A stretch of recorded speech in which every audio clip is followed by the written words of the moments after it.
તો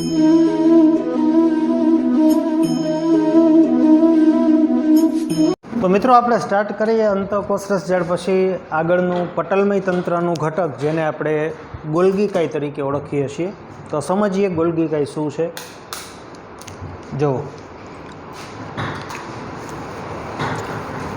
હવે આ છે અંતઃકોષરસ જાળ.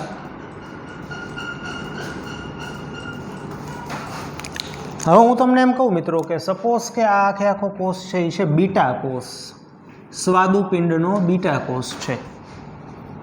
બીટા કોષ સ્વાદુપિંડ. તો આ જે બીટા કોષ છે એ શું બનાવે, કોનાથી પ્રચલિત છે? તો કે પ્રચલિત છે ઇન્સ્યુલિન અંતઃસ્ત્રાવ બનાવે. ઇન્સ્યુલિન અંતઃસ્ત્રાવ થી પ્રચલિત છે. રેડી, ધ્યાન આપજો. તો ઇન્સ્યુલિન અંતઃસ્ત્રાવ છે એ એક પ્રોટીન છે. આપણે કાલે જોઈ ગયા ઇન્સ્યુલિન અંતઃસ્ત્રાવ એક પ્રોટીન છે કે જેમાં બે પોલીપેપ્ટાઇડ શૃંખલા A અને B એકબીજા સાથે બંધથી જોડાયેલી હોય. હવે જે ઇન્સ્યુલિન અંતઃસ્ત્રાવ બને છે એ આ જે કોષ છે એ પોતાના માટે એટલે કે પોતાના કોષ માટે બનાવે છે કે ગામ માટે? તો કે પોતાના માટે નથી બનાવતું. આખા શરીરના દરેક કોષોને ઇન્સ્યુલિનની જરૂર પડે. ઇન્સ્યુલિન જો પ્રેઝન્ટ હોય, ઇન્સ્યુલિન જો રિસેપ્ટર ઉપર બેસે જ તો જ ગ્લુકોઝ કોષની અંદર જઈ શકે. એટલે બીટા કોષ છે ઇન્સ્યુલિન પોતાના માટે જ ખાલી નથી બનાવતો, આખા ગામ માટે એટલે કે બધા જ કોષ માટે બનાવે છે. ધ્યાન આપજો, જોજો. એટલે કે બીટા કોષ ઇન્સ્યુલિન બનાવે એન્ડ તેનો સ્ત્રાવ બહાર કરે. મીન્સ કે કોષની બહાર કરે. કોષની બહાર કરે. રેડી, જોજો. હવે શું સ્ટેપ થાય? સ્ટેપ આવું થાય કે સૌ પ્રથમ રિબોઝોમ જે છે, રિબોઝોમ એના દ્વારા બે પોલીપેપ્ટાઇડ શૃંખલાનું નિર્માણ થાય. થયું. હવે આ પોલીપેપ્ટાઇડ શૃંખલા ક્યાં જાય? તો કે હવે આ પોલીપેપ્ટાઇડ શૃંખલા અંતઃકોષરસ જાળની અંદર જાય. આ અંતઃકોષરસ જાળ રેડી, એની અંદર ગઈ. એની અંદર જાય એટલે શું થાય? આવી રીતે ફાઇનલી બે શૃંખલા વચ્ચે બંધ બની જાય. એટલે આ થઈ ગયું તૈયાર. હવે શું થાય? બહુ મહત્વનું છે. જો હવે હું અહીંયા દોરું છું ગોલ્ગીકાય. આવી હોય ગોલ્ગીકાય.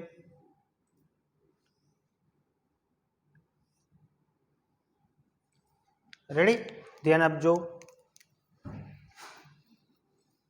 આ રિબોઝોમ છે.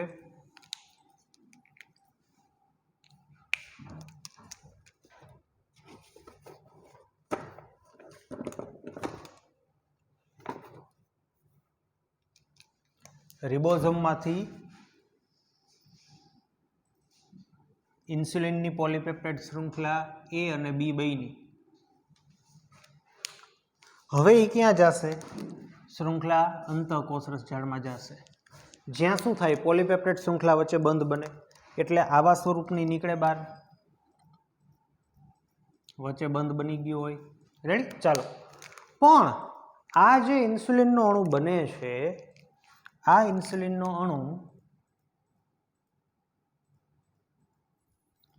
એને બહાર નાખવાનો છે, એને કોષની બહાર સ્ત્રાવ કરવાનો છે, એને બહાર મોકલવાનો છે. એટલે આનું શું કરવું પડે ખબર તમને? પેકિંગ. શું કરવું પડે? પેકિંગ કરવું પડે. આપણે એને પેકેજિંગ કરવું પડે. એટલે હવે શું થાય? જોજો. હવે આ ઇન્સ્યુલિનનો અણુ છે ને એ અહીંથી ગોલ્ગીકાયમાં પ્રવેશે. કઈ સપાટીથી? આ સપાટી, આ ઉપરની સપાટી દેખાય તમને? આ જે ઉપરની સપાટી છે ને તેને કહેવાય આ બહિર્ગોળ સપાટી. જો છે બહિર્ગોળ સપાટી. અહીંયાથી પ્રવેશે. રેડી, અને અહીંથી બહાર નીકળે. જો હવે બહાર કેમ નીકળે ને? ચાલો, આ પ્રવેશી ગયો પેલા ઇન્સ્યુલિનનો અણુ, એ આપણે જોઈએ. જો યસ, પ્રવેશી ગયો. હવે બહાર કેવી રીતે નીકળે જોજો, આ છે ને આમ ફૂલાય, ફૂલાણું વધુ ને વધુ ફૂલાતું જાય.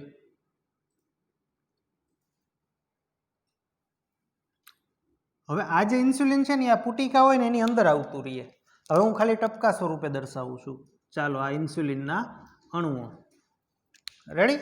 અને આ જે ગોલ્ગી કાય છે એમાંથી જે આ આવું આમ વળેલો જે ભાગ છે એ છેલ્લે અહીંથી દૂર થઈ જાય.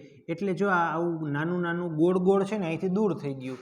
આ જે ગોળ ગોળ છે ને એને પુટિકા કહેવાય. મીન્સ કે સાદી ભાષામાં કહું ને તો આ ઇન્સ્યુલિનનો અણુ છે ને કોથળી જેવી રચના, આ પુટિકા કોથળી જેવી રચનામાં ભેગો થઈ ગયો અને મીન્સ કે ભરાઈ ગયો અને અહીંયાથી આ પુટિકા નોખી થઈ ગઈ. હવે આ પુટિકા હોય ને એ શું થાય અહીંથી દૂર ખસે. ચાલો આ પુટિકા દૂર ખસી કે જેની અંદર શું ભરેલું છે ઇન્સ્યુલિન, બરાબર. આ પુટિકા જેની અંદર ઇન્સ્યુલિન ભરેલું છે. હવે જોજો મિત્રો બહુ મજા આવશે તમને. હવે આ પુટિકા છે ને એ ફાઇનલી કોષરસ પટલને ટચ થઈ ગઈ ટચ. હવે શું થાય, હવે અહીંથી એનું વિઘટન થાય. ચાલો થઈ ગયું વિઘટન, દેખાણું. એટલે અહીંથી દ્રવ્ય છે એ શું થાય બહાર નીકળી જાય. જો અહીંથી દ્રવ્ય બહાર નીકળે,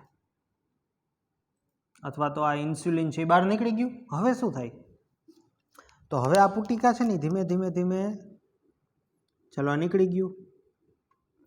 તો હવે આ પુટિકા એ જે એનો કોષરસ પટલનો ભાગ થઈ ગયો. વિચાર કરો આ અંતઃકોષરસ જાળની આ જે લાઇનિંગ છે એ કોષરસ પટલ જ છે. એમાંથી જ બન્યું હતું કાલનો લેક્ચર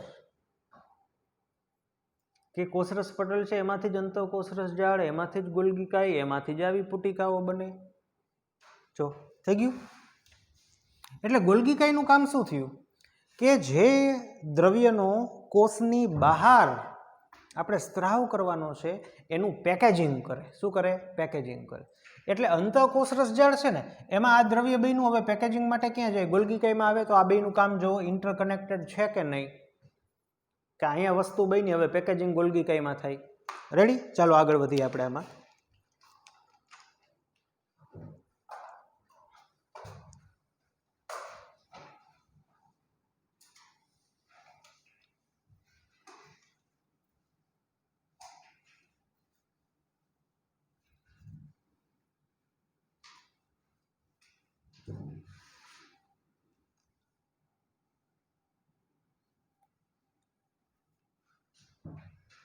જો આ ગોલ્ગી કાય એની આવી જે થપ્પીમય રચના હોય ને એને સિસ્ટરની કહેવાય. શું કહેવાય? આને કહેવાય સિસ્ટરની.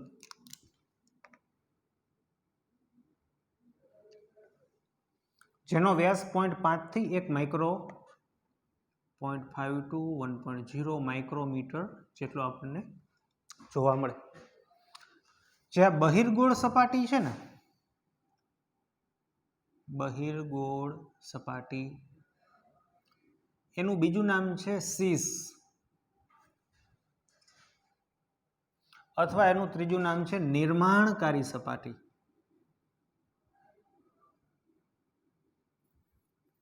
ચાલો સીસ કેમ નામ આપ્યું ને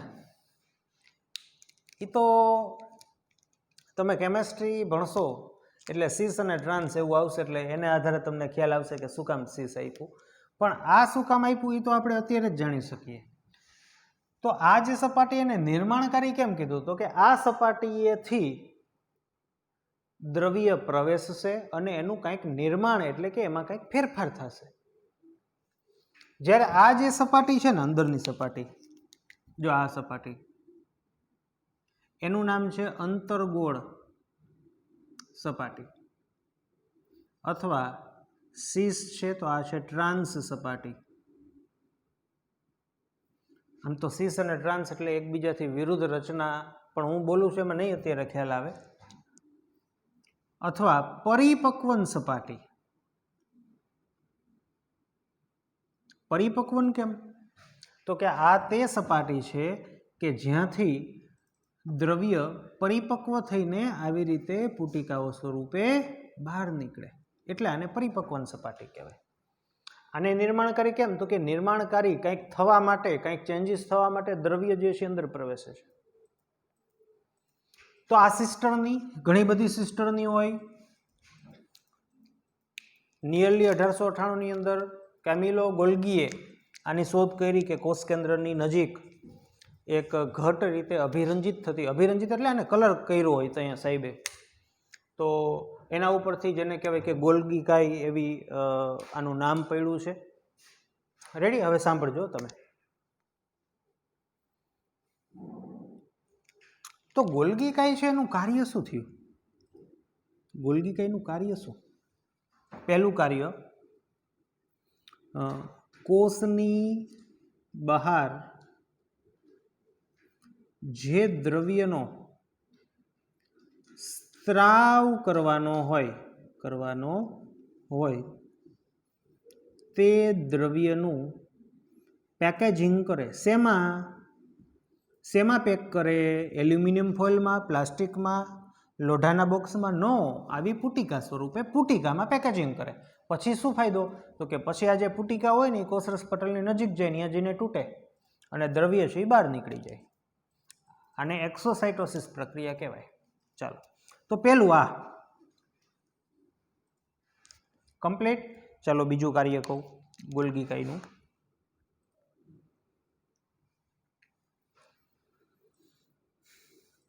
વિવિધ મહાજૈવ અણુને જોડવાનું કાર્ય કરે. આ તમારા માટે નવું કે આવડીશું. વિવિધ મહાજૈવ અણુઓ. ચાલો, મહા એટલે મોટું, અણુ એટલે અણુ, જૈવ એટલે જીવ. પહેલા તો મહાજૈવ અણુ એટલે શું? મહાજૈવ અણુ ઇઝ ઇક્વલ ટુ જે અણુઓથી સજીવ બનેલો છે, સજીવ અથવા કોષ બનેલ છે તેવા અણુઓને મહાજૈવ અણુઓ કહેવાય. એક્ઝામ્પલ તરીકે કાર્બોદિત, lipid, protein and nucleic acid. Nucleic acid એટલે ડીએનએ અને આરએનએ. તો આ 4 મહાઅણુઓ છે કે જેનાથી કોષ અથવા સજીવ બનેલો છે. રેડી? તો જુઓ, બીજું ગોલ્ગી કાઈનું કાર્ય શું છે કે મહાજૈવ અણુઓને જોડવા. એટલે શું? જુઓ,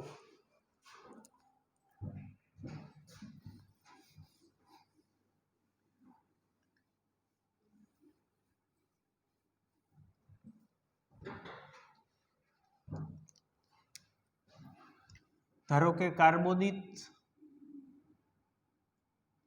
પ્લસ લિપિડ. આજે આપણા કોષમાં ઘણા બધા એવા રસાયણો હોય છે કે જે કાર્બોદિત અને લિપિડના જોડાણથી બનતા હોય.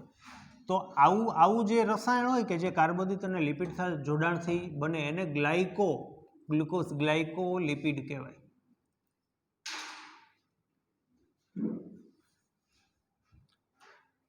આજે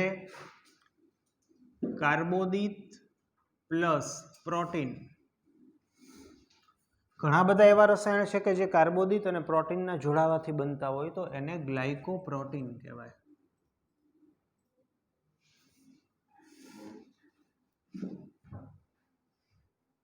હું તમને બહુ સાદું એક્ઝામ્પલ આપું ને તો બેક્ટેરિયા હોય ને, એની ફરતે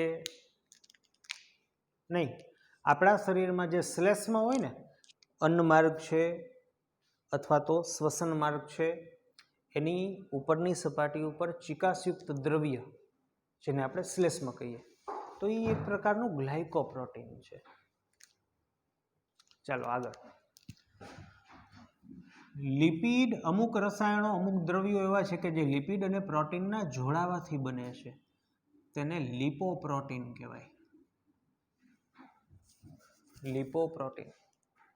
હું તમને આના એક્ઝામ્પલ આપું, જો યાદ હોય તો ઠીક છે, ન યાદ હોય તો આપણે આગળ ભણશું. LDL, VLDL, HDL, એમાંથી આ તો નહીં ખ્યાલ હોય તો કદાચ અમુકને આ બે વિશે ખ્યાલ હશે, હોય તો ઠીક છે, ન હોય તો આપણે ડિટેલમાં ભણવાનું જ છે. એટલે કે ગોલ્ગી કાયનું બીજું કામ છે વિવિધ મહાજૈવ અણુઓ છે એને જોડવા. એટલે કે ગ્લાયકોપ્રોટીન છે, ગ્લાયકોલિપિડ્સ છે, લિપોપ્રોટીન છે, વગેરેને જોડવું, વગેરેનું નિર્માણ કરવું. રેડી? ચાલો ધ્યાન આપો, સમજીએ આગળ.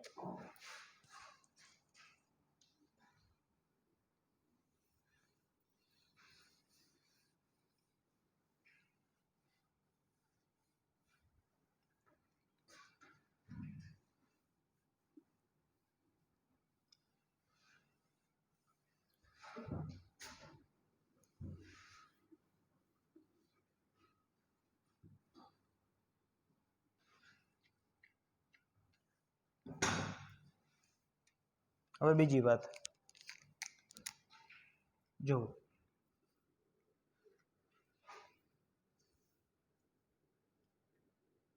એક શબ્દ સમજાવવો છે મારે, જળ વિભાજન. જળ વિભાજન ઇઝ ઇક્વલ ટુ શું? અથવા જળ વિભાજન પ્રકારની રાસાયણિક પ્રક્રિયા એટલે શું? આ શબ્દ મારે સમજાવવો છે. જો તમને યાદ જ હશે કે આપણે પ્રોટીન દોર્યું હતું, મીન્સ કે પોલીપેપ્ટાઇડ શૃંખલા જેવો છે, મીન્સ કે આ બધા એમિનો એસિડ છે જે વચ્ચે બંધ દ્વારા જોડાયેલા છે. આ પ્રોટીન અથવા પોલીપેપ્ટાઇડ શૃંખલા, પ્રોટીન અથવા પોલીપેપ્ટાઇડ. હવે આ એક એમિનો એસિડ છે ને એનું સ્ટ્રક્ચર દોરું છું, તમારે અત્યારે યાદ રાખવાનું નથી. એમિનો એસિડનું સ્ટ્રક્ચર આવું થાય: COOH, CnH3H અને અહીંયા R જૂથ. એમિનો એસિડ 20 અલગ અલગ પ્રકારના હોય. આ 20 પ્રકારના એમિનો એસિડમાં આટલું કોમન જ હોય, અહીંયા કંઈક અલગ હોય. ચાલો આ બીજો એમિનો એસિડ દોરું છું, NH3C, COOH, H અને R જૂથ, કે જે બધામાં અલગ હોય. ધારો કે આ મગની અંદર રહેલું પ્રોટીન છે, તો મગ વનસ્પતિ જ્યારે ઉગતી હોય ને ત્યારે એના બીજમાં આવા જે આ એમિનો એસિડ છે ને એની વચ્ચે બંધ બનીને પોલીપેપ્ટાઇડ બન્યું હોય. તો આની વચ્ચે જ્યારે બંધ બને ને ત્યારે શું થાય જોજો, હું સમજાવું તમને. અહીંયા કેટલા છે? NH3 છે. રેડી? તો બે એમિનો એસિડ વચ્ચે બંધ બને ને તો આનો OH અને આનો H આવી રીતે બંધ બને, આ દૂર થઈ જાય. તો અહીંથી શું દૂર થાય? OH + H એટલે H2O દૂર થાય અને આખો બંધ બને. તો આ જે બંધ હોય ને CONH, આ બંધને પેપ્ટાઇડ બંધ કહેવાય. એવી રીતે બીજો એમિનો એસિડ જોવો,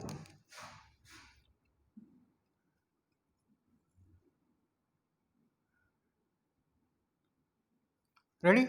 તો આ OH, આ H. તો મગ વનસ્પતિની અંદર આ એમિનો એસિડ જોડાઈને આવી રીતે વનસ્પતિમાં પ્રોટીન બન્યું હોય. રેડી? હવે શું થાય? આ અહીંથી શું દૂર થાય? પાણી દૂર થાય. હવે આ મગને તમે ખાવ છો એટલે આપણા પાચન માર્ગમાં જાય. હવે આનું શું થાય? પાચન થાય. પાચન થવું એટલે શું થાય? આ બધા એમિનો એસિડ નોખા થાય. કોણ પાચન કરે? તો કે પ્રોટીનનું પાચન કરતા ઉત્સેચકો. તમને નામ આવડતા હોય કદાચ, પેપ્સિન છે, ટ્રિપ્સિનોજન ને કાઇમોટ્રિપ્સિન ને આન તેને એવું બધું આવે. હવે એ લોકો આ જે ઉત્સેચકો હોય ને પાચન માર્ગને, એ શું કરે ખબર તમને? એ વચ્ચેથી અહીંથી બ્રેક કરે. જો અહીંથી બ્રેક કરે. હવે જો આ બંધ બ્રેક થાય તો શું ખરેખર બે એમિનો એસિડ છૂટા પડ્યા? તમે કહેશો હા પડ્યા, હું કહીશ ના. જો આ જે છૂટું પડ્યું ને એમિનો એસિડ નથી. એમિનો એસિડ હોત ને તો અહીંયા શું હોત? OH હોત. આ જે છૂટું પડ્યું એમાં અહીંયા શું હોત? H હોત. ઘટે છે ને એમિનો એસિડમાં, આ બાજુ OH અને આ બાજુ H ઘટે છે. એટલે આપણા જે પાચન માર્ગના ઉત્સેચક હોય ને એ શું કરે? પાણીનો અણુ ઉમેરવો પડે. કારણ કે જ્યારે આ બન્યું હતું ત્યારે પાણીનો અણુ શું થયો હતો? દૂર થયો હતો, અત્યારે શું કરવો પડે? ઉમેરવો પડે. એટલે આ જે બધા ઉત્સેચક હોય ને એ શું કરે? પાચન માર્ગના જે પણ ઉત્સેચક હોય ને એ શું કરે? પાણીનો અણુ ઉમેરવો પડે એને, જેથી અહીંયા OH અને અહીંયા H જો રેડી થઈ ગયું. હવે એવી રીતે અહીંયા શું કરવું પડે? પાચન કરે ત્યારે અહીંયા ઉમેરવું પડે, જેથી જે ઘટતી વસ્તુ હતી એ પાછી થઈ ગઈ રેડી. રેડી. આવી જ વસ્તુ આ મેં પ્રોટીન માટે કીધું ને, આ પ્રોટીન માટે કીધું. આ જ વસ્તુ હું કાર્બોદિત માટે પણ કહી શકું કે આ એક ગ્લુકોઝનો અણુ, બીજા ગ્લુકોઝનો અણુ, ત્રીજા ગ્લુકોઝનો અણુ, ચોથા ગ્લુકોઝનો અણુ અને સ્ટાર્ચ બન્યો હોય. ધારો કે ઘઉંના દાણાની અંદર સ્ટાર્ચ હોય તો ઘઉંની અંદર, વનસ્પતિની અંદર જ્યારે સ્ટાર્ચનું નિર્માણ થતું હોય ને મિત્રો, ત્યારે આની વચ્ચે ગ્લુકોઝના અણુઓ વચ્ચે જ્યારે બંધ બનતો હોય ને ત્યારે શું છૂટવું પડે? પાણી છૂટવું પડે. હવે આ રોટલી તમે ખાધી, રોટલી એટલે સ્ટાર્ચ, અને આપણા મુખની અંદર એમાઇલેઝ કે આપણા આંતરડાની અંદર વિવિધ ઉત્સેચકો કે જે કાર્બોદિતનું પાચન કરતા હોય, તો એ શું કરશે? ઉત્સેચક આનું ઊંધું કરશે. શું? કે પાણીનો અણુ ઉમેરશે. ઉમેરે એટલે અહીંથી જે OH ને H ઘટતો હોય એ થઈ ગયો, એટલે આ ગ્લુકોઝનો અણુ તૈયાર, પાણીનો અણુ ઉમેરે. રેડી. તો મારે એ કેવું છે કે જળ વિભાજન એટલે શું? તો કે જળ વિભાજન ઇઝ ઇક્વલ ટુ પાણીનો અણુ ઉમેરીને, શું? પાણીનો અણુ ઉમેરીને પોલિમરને મોનોમરમાં, શેમાં? મોનોમરમાં ફેરવવા. આવી રાસાયણિક પ્રક્રિયા હોય ને એને જળ વિભાજન પ્રકારની રાસાયણિક પ્રક્રિયા કહેવાય. ઘણા ઊંધું સમજે કે રાસાયણિક પ્રક્રિયા દરમિયાન પાણી છૂટવું પડે, એમ નહીં. જળ વિભાજન પ્રકારની રાસાયણિક પ્રક્રિયા એટલે પાણીનો અણુ ઉમેરવાનો અને જે આ પોલિમર છે ને એને શેમાં કન્વર્ટ કરી દેવાના? આ મોનોમરમાં. અને જળ વિભાજન પ્રકારની રાસાયણિક પ્રક્રિયા કહેવાય. એનો મિનિંગ એમ થાય કે પાચન માર્ગના ઉત્સેચકો અથવા પાચન માટે જવાબદાર ઉત્સેચક જળ વિભાજન પ્રકારની પ્રક્રિયા કરે. જળ વિભાજન પ્રકારની પ્રક્રિયા કરે. ચાલો આટલું સમજાણું કે આપણા પાચન માર્ગમાં જે પણ ઉત્સેચકો છે ને એ બધા ઓક્સિડેશન પ્રકારની પ્રક્રિયા કરે છે? નો. રિડક્શન? નહીં. તો કે જળ વિભાજન પ્રકારની પ્રક્રિયા કરે છે. એટલે આવું કહેવાય કે પાચન માર્ગના ઉત્સેચકો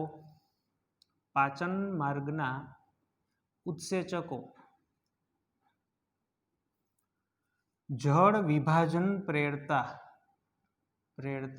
ઉત્સેચક છે. હવે આને હું ઇંગ્લિશમાં લખીશ. આને એટલે બધોય નહીં, બધોય ક્યાં ફાવે ઇંગ્લિશ, થોડુંક ફાવે. તો પાચન માર્ગના ઉત્સેચકો જળ વિભાજનને ઇંગ્લિશમાં, જળ વિભાજન પ્રેરતા જે ઉત્સેચક હોય ને એને ઇંગ્લિશમાં હાઇડ્રોલાઇટિક ઉત્સેચક કહેવાય. તો એમ કહી શકું કે પાચન માર્ગના ઉત્સેચકો હાઇડ્રોલાઇટિક પ્રકારના છે. યસ, કહી શકાય. જોજો, હું તમને આ શું કામ સમજાવું છું ખબર તમને? મારે તમને સમજાવવું છે લાઇસોઝોમ. લાઇસોઝોમ શું છે ને એ મારે તમને સમજાવવું છે, એટલા માટે આપણે આની ચર્ચા કરીએ છીએ. પણ એ ભૂલી જાઓ, આપણે એનો કન્સેપ્ટ પહેલા સમજવો છે કે જળ વિભાજન એટલે શું? તો કે જળ વિભાજન એટલે પાણીનો અણુ ઉમેરીને પોલિમરને મોનોમરમાં કન્વર્ટ કરવા. પાચન માર્ગના ઉત્સેચકો બધા જળ વિભાજન પ્રેરતા ઉત્સેચકો છે. કેવા? જળ વિભાજન પ્રેરતા ઉત્સેચકો. જળ વિભાજન એટલે શું? પાણીનો અણુ ઉમેરીને પોલિમરને શેમાં કન્વર્ટ કરવો? મોનોમરમાં. પણ કયા પોલિમરને? તો કે પ્રોટીનનો પોલિમર, પ્રોટીન એક પોલિમર છે એને એમિનો એસિડમાં કન્વર્ટ કરવા, અથવા તો કાર્બોદિત છે તો એમાં મોનોમરને કન્વર્ટ કરવા, કે લિપિડના અણુઓને છૂટા પાડવા. ચાલો આટલું સમજાઈ જાય તમને એટલે બહુ સિમ્પલ છે કે લાઇસોઝોમ કે જેને તમે આત્મઘાતી અંગિકા તરીકે ઓળખો છો, જો હું તમને ભણાવીશ ને હું ખાલી કહીશ એટલે તમને લગભગ આવડી જશે કે લાઇસોઝોમ કે જેને તમે આત્મઘાતી અંગિકા તરીકે ઓળખો છો, તો લાઇસોઝોમ તૂટે તો આખો કોષ મરી જાય. એવું શું કામ? તો કે બહુ સિમ્પલ છે કે લાઇસોઝોમ જે છે ને એની અંદર હાઇડ્રોલેસ પ્રકારના ઉત્સેચકો એટલે કે જળ વિભાજન પ્રેરતા હોય ને એવા ઉત્સેચકો હોય. કોનું જળ વિભાજન? તો કે લિપિડ, પ્રોટીન, કાર્બોદિત, ન્યુક્લિક એસિડ વગેરે વગેરે. તો લાઇસોઝોમ જે છે આ કોષ છે, આ લાઇસોઝોમ છે. આ લાઇસોઝોમ કે જેને આત્મઘાતી અંગિકા તરીકે ઓળખવામાં આવે, આત્મઘાતી કોથળી તરીકે ઓળખવામાં આવે, તો એની અંદર એવું તે ભર્યું છે શું? તો કે લાઇસોઝોમ હોય ને એની અંદર હાઇડ્રોલેસ પ્રકારના એટલે કે જળ વિભાજન પ્રેરતા હોય ને એવા બધા ઉત્સેચકો હોય. હવે આ કોથળી તૂટે તો આ ઉત્સેચકો બહાર નીકળે. આ ઉત્સેચક શું કરે? તો જો આ કોષરસ પટલ શેની બનેલી છે? લિપિડ અને પ્રોટીન. તો આ ઉત્સેચકો આ લિપિડ ને પ્રોટીનનું શું કરી નાખે? જળ વિભાજન પ્રેરે. જળ વિભાજન પ્રેરે એટલે લિપિડ ને પ્રોટીનનો અણુ શું થઈ જાય? છૂટો. એટલે કે આ જે અણુ અહીંયા પોલિમર સ્વરૂપે છે છૂટા થઈ જાય, અહીંથી મંડે ઈંટું ખરવા એના જેવી વાત થઈ. એટલે કે આખો કોષ છે એ તૂટી જાય. કોષ તૂટી જાય, વાર્તા પતી ગઈ. તો આ હતો લાઇસોઝોમ શું છે એનો કન્સેપ્ટ. આવતા લેક્ચરની અંદર લાઇસોઝોમ શું છે, તેનું કાર્ય શું, હકીકતમાં કોષને શું કામ મારવો જોઈએ, કેવા કિસ્સામાં લાઇસોઝોમ તૂટે, કેવા કિસ્સામાં કોષનું મૃત્યુ થાય, આવી બધી ચર્ચા કરશું. તો આજે આપણે જે ચર્ચા કરી ને એ જળ વિભાજન શું છે અથવા જળ વિભાજન પ્રેરતા ઉત્સેચક અથવા તો હાઇડ્રોલેઝ પ્રકારના ઉત્સેચક કોને કહેવાય એની આપણે ચર્ચા કરી કે જે લાઇસોઝોમનો સમજવા માટેનો બેઝ છે. તો મળીએ મિત્રો ફરીથી નવા સેશનમાં સ્ટાર્ટ કરીશું આપણે લાઇસોઝોમ.